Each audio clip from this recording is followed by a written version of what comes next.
pakai perbedaan untuk jadi bahan pertengkaran, apalagi perceraian. Jangan fokus sama kelemahan, tapi syukuri kekuatan pasanganmu. Syukuri kelebihan anak-anakmu. Jangan terus tekan dan marahi anak-anakmu, karena apa yang mereka tidak bisa lakukan sesuai dengan kemauan dan standarmu. Terima kasih, sertailah umat-Mu Tuhan. Apapun yang ada di depan mereka, hamba-Mu percaya Engkau setia bagi setiap mereka. Bapak, saat ini kami akan mendengarkan firman-Mu, biar kiranya Engkau boleh berbicara buat setiap kami. Tumpahkan isi hati-Mu, jadi pewahyuan buat kami. Sehingga di tahun 2025 ini kami melangkah makin kuat dan makin sepakat. Terima kasih Tuhan, menyerahkan setiap menit-menit ke depan ke dalam pimpinan Roh Kudus sepenuhnya. Tolonglah hamba-Mu, karena sesungguh tanpa Engkau hamba tidak mampu. Hamba-Mu percaya Engkau akan memberkati umat-Mu. Di dalam nama Yesus yang siap diberkati Tuhan, sama-sama katakan amen. Silakan duduk kembali. Saya akan katakan tentang kesatuan adalah kekuatan. Kesatuan adalah kekuatan. Katakan sama-sama, 3, 2, 1. Unity is power. Kejadian 11 ayat 6. Dan ia berfirman, mereka ini satu bangsa dengan satu bahasa untuk semuanya. Ini barulah permulaan usaha mereka. Mulai dari sekarang, apapun juga yang mereka rencanakan, tidak ada yang tidak akan dapat terlaksana. Tuhan Sang Pencipta mengakui kedahsyatan dari kesatuan umat manusia. Bahwa kalau kita bersatu, tidak ada yang kita rencanakan yang tidak terlaksana. Katakan amin.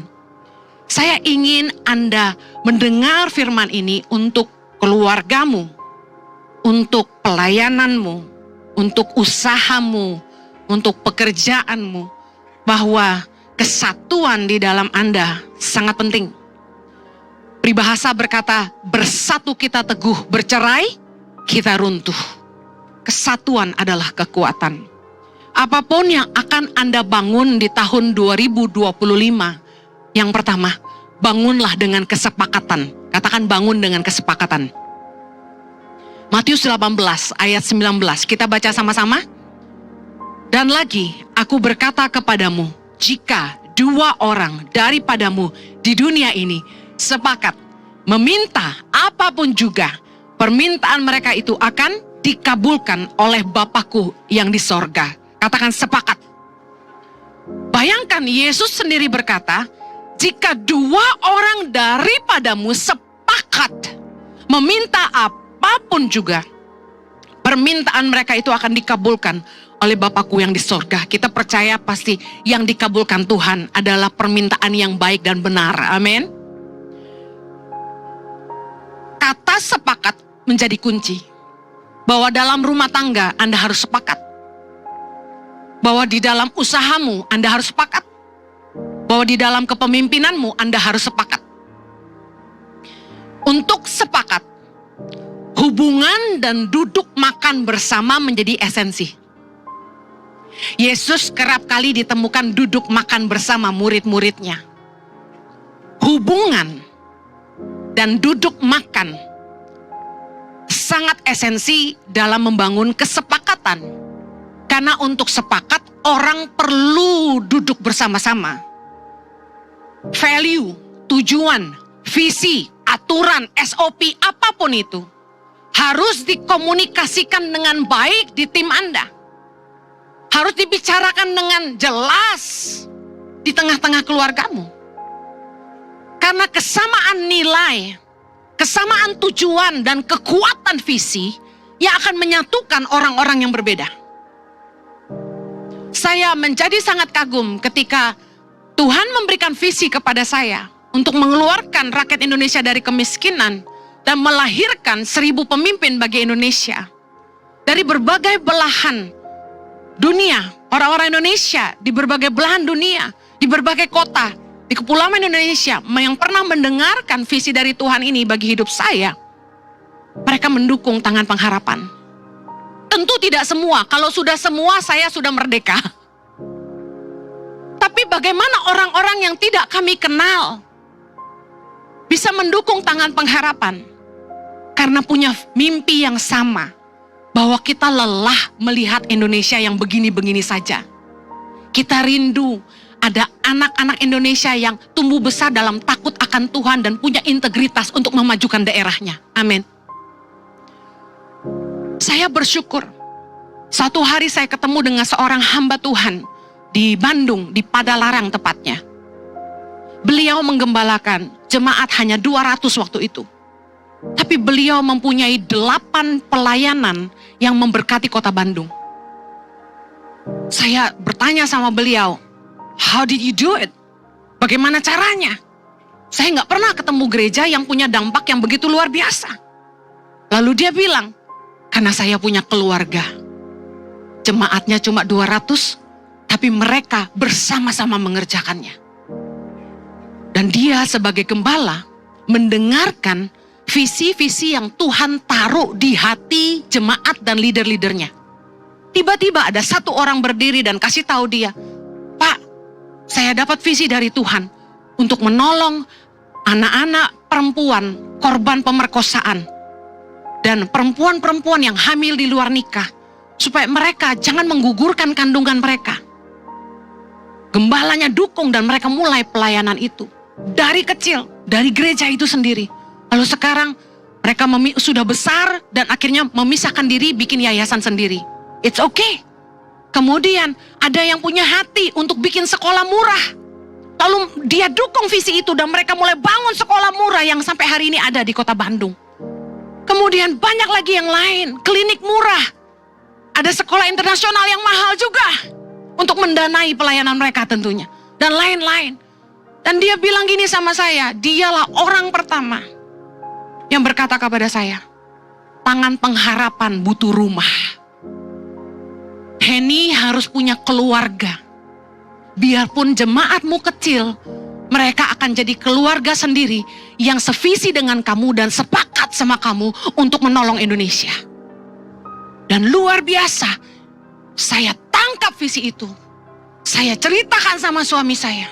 Saat itu hati suami saya masih keras. Dia tolak mentah-mentah. Kami dipanggil Tuhan untuk memberkati tubuh Kristus. Sebenarnya saya dari dulu juga tidak pernah mau menggembalakan gereja karena trauma sama gereja. Tapi waktu dia ketemu saya ngerti saya butuh orang-orang yang sepakat dengan saya dan suami untuk membangun Indonesia.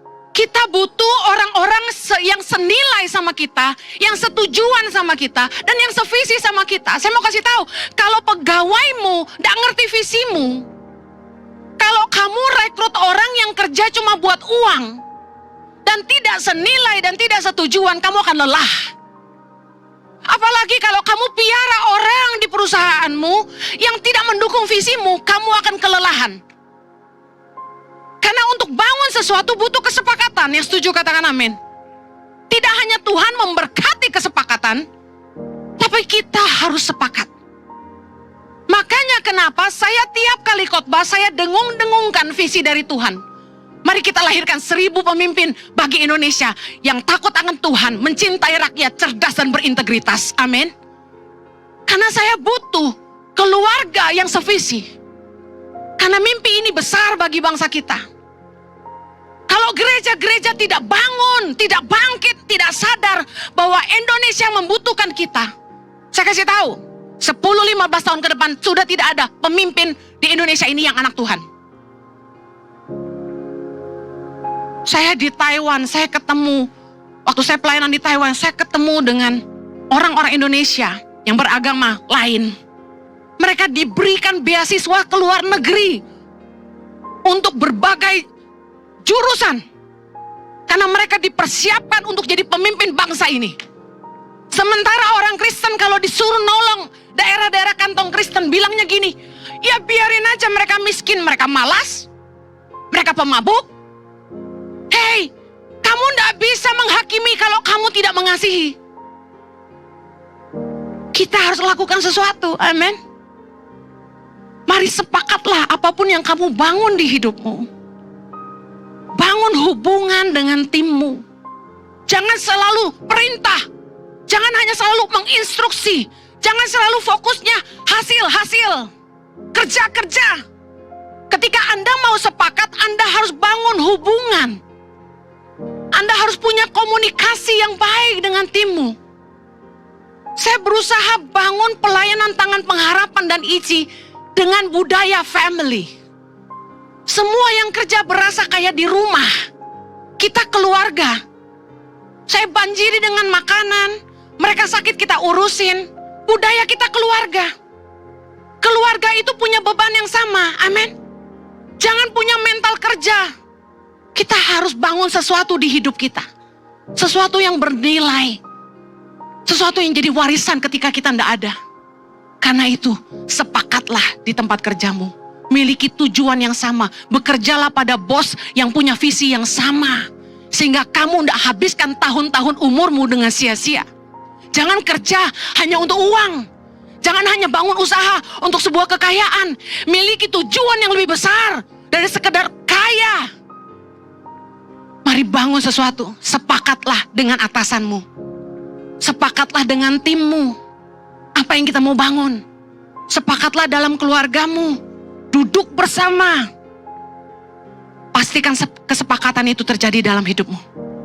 Ingat, Tuhan memberkati kesepakatan. Yang kedua, apapun yang Anda mau bangun ke depan. Yang pertama tadi, bangunlah dalam kesepakatan. Yang kedua, build your teamwork. Bangunlah tim kerja Anda. Saya mau kasih tahu, Anda tidak bisa kerja sendirian. You cannot do everything alone. Pengkhotbah 4 ayat 12, kita baca sama-sama. 3, 2, 1. Dan bila mana seorang dapat dialahkan, 2 orang akan dapat bertahan. Tali 3 lembar tak mudah diputuskan. 1 orang bisa dikalahkan, 2 orang lebih bisa bertahan, tapi 3 orang akan lebih kuat. Amin. Bertiga bersama Tuhan Yesus dan Roh Kudus dalam hidup kita. Amin. Dengar, sendiri lebih cepat, tapi bersama-sama lebih kuat. Katakan sama-sama, sendiri lebih cepat, tapi bersama-sama lebih kuat. Saya orang yang sangat mandiri. Saya terbiasa dari kecil. Besar tanpa orang tua membuat saya bisa ngambil keputusan sendiri secara cepat. Sangat mandiri, tidak mau bergantung sama siapapun. Kalau saya jalan sama suami saya lebih cepat dari dia. Dandan pun saya lebih cepat dari dia. Bayangin, saya yang ngeblow, yang make upan, Jojo lebih lama dari saya. Saya bergerak lebih cepat, jalan lebih cepat, ngomong lebih cepat. Membuat rumah tangga kami tidak sepadan. Akhirnya saya mulai ngerti. Memang kalau saya jalan sendiri, lebih cepat. Yayasan Tangan Pengharapan itu bisa buka di sana sini karena saya jalan sendiri. Saya tidak suka Jojo ikut saya. Karena kemana saja dia ikut, dia khotbah. Suami saya kalau punya hobi nomor 1 khotbah, nomor 2 traveling, nomor 3 makan, ya, nomor 4 nonton. Sorry, shopping nomor 2. Saya kasih tahu, saya sama suami saya dulu tidak sepakat. Kenapa? Karena saya merasa resek bawa-bawa dia. No, this is real. Lambat gitu loh. Jadi saya terbang ke sana sini, ke pedalaman-pedalaman, buka-buka center. Gak mau ngajak suami saya. Sok aksi, sok kuat. Kalau saya bawa dia tuh rada rese, dia pasti minta ada pertemuannya, KKR-nya. Apaan sih KKR mulu, saya bilang. Orang miskin tuh gak jadi kaya hanya dengan doa. Kita harus latih mereka. Pertanian, saya bawa bibit, dia bawa Alkitab. Beda kita. Benar. Ada donatur mau kasih beras. Suami saya bilang gini, kita bikin KKR. Kalau dibagi beras pasti pada datang. Gue bilang gini, enggak. Gue mau bawa ahli pertanian. Waktu mereka kumpul, gue mau suruh dia latih. Baru habis itu gue marah-marahin. Saya bilang gitu. Ya, saya sering marahin mereka. Saya kasih tahu. Kami tidak sepakat karena saya lebih cepat.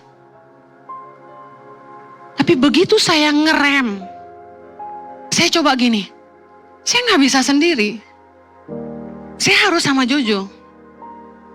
Saya kasih tahu, belajar bekerja sama menjadi sulit kalau Anda tidak rendah hati. Orang yang tidak rendah hati tidak bisa kerja sama sama orang lain. Kita perlu belajar berbagi. Kunci dari kerjasama yang baik dalam teamwork adalah ini. Saling mengenali kekuatan masing-masing dan saling mempercayai satu sama lain. Saya dan suami bekerja sama. Pada akhirnya, saya akhirnya mengalah dan mau ikut maunya dia. Suamiku maunya tuh kami kemana-mana berdua. Jadi saya khotbah, dia juga khotbah. Meskipun kami khotbah di kota yang sama, kami khotbah di gereja yang berbeda. Atau sering juga saya khotbah di kota yang berbeda dengan suami saya. Suami saya mulai bikin saya pelayanan terus. Saya dijadwalin pelayanan sampai penuh. Saya tanya, kenapa saya juga harus khotbah? Kan saya ngurusin yayasan. Dia bilang gini, supaya kamu bantu saya cari dana. Kita tanggung sama-sama. Oke, saya ikut. Kami berdua bergerak lebih cepat. Ternyata dampaknya lebih besar. Kami berdua semakin kuat, tangan pengharapan semakin kuat karena ada dua kakinya. Tadinya cuma satu, cuma Jojo yang keliling cari dana. Kemudian kami mulai belajar bekerja sama.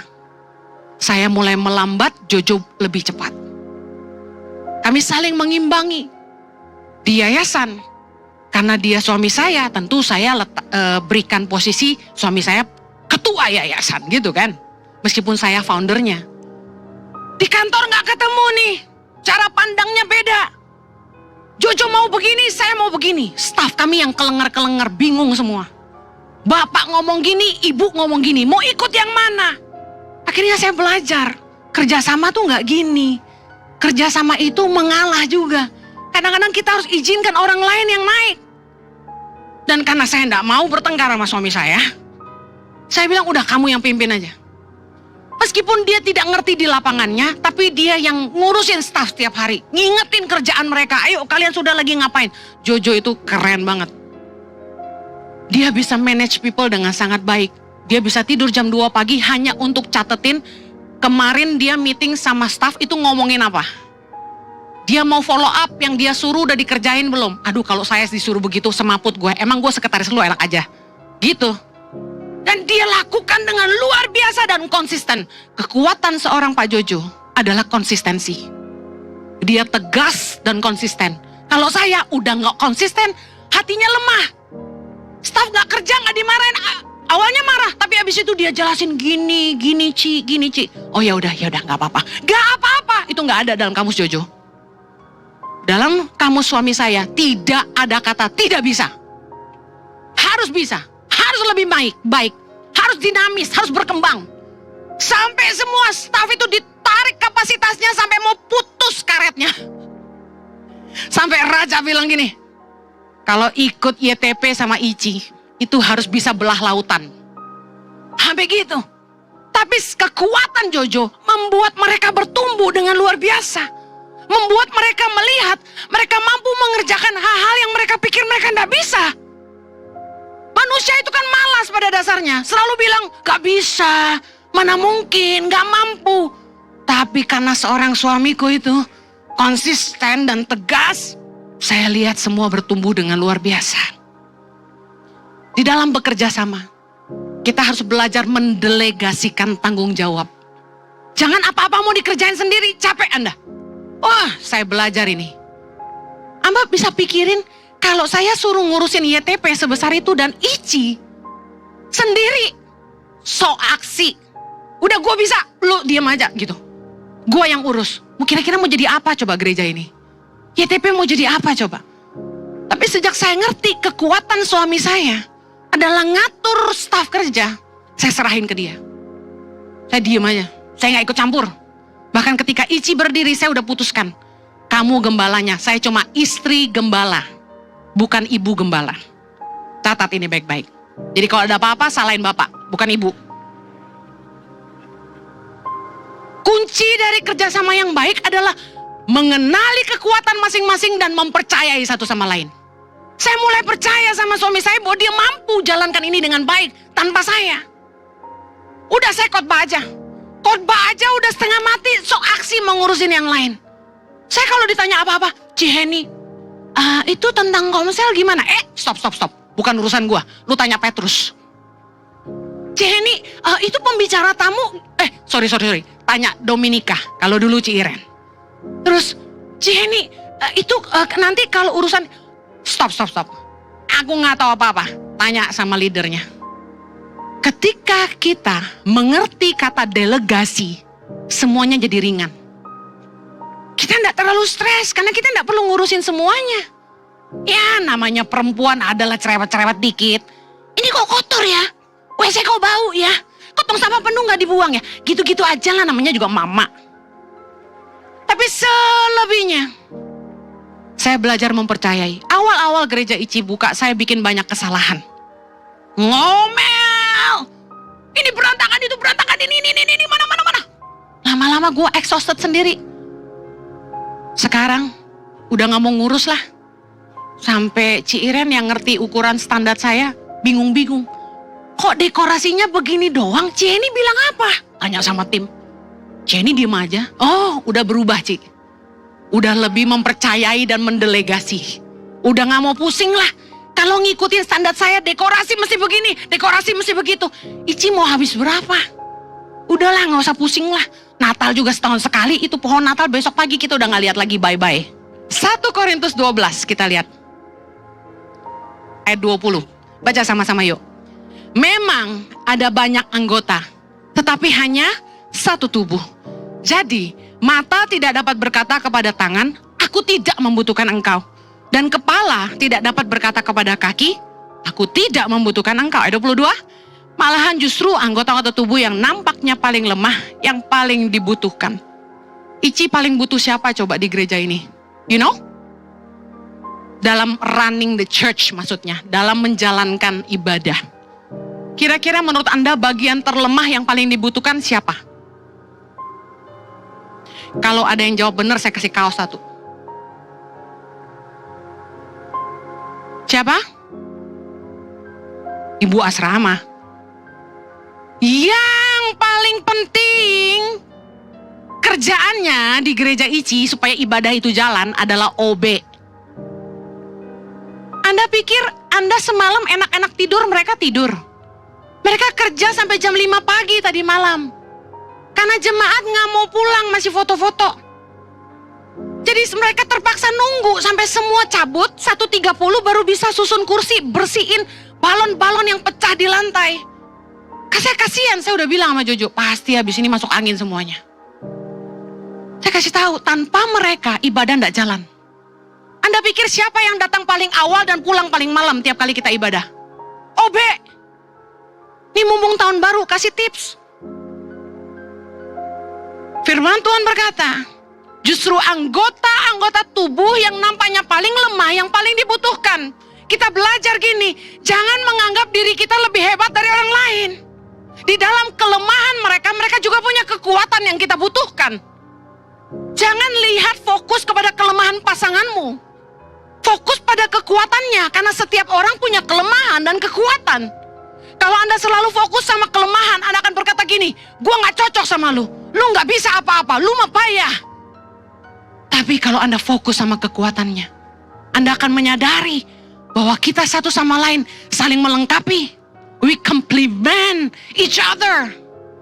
Anak saya waktu lihat saya khotbah di malam Natal, lalu suami saya bangkit berdiri dan tantang orang terima Yesus.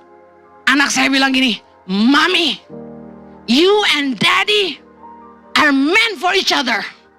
Artinya kalian berdua tuh memang jodoh, dia bilang gitu.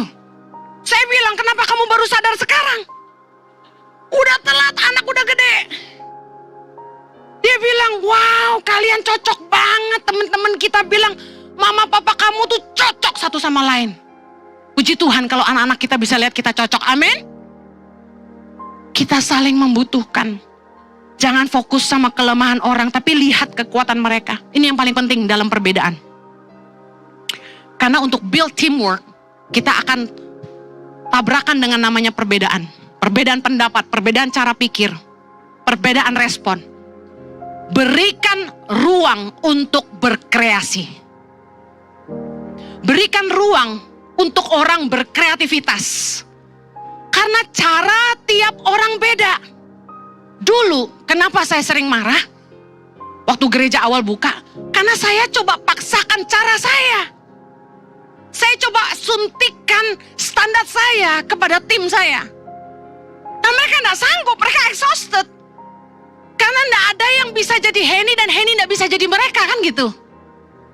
Tiap orang akan punya cara yang berbeda dan Anda akan sangat kelelahan mengatur orang untuk sama seperti Anda.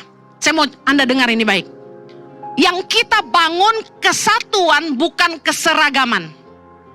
Beda. Yang kita bangun untuk kesatuan dan bukan keseragaman.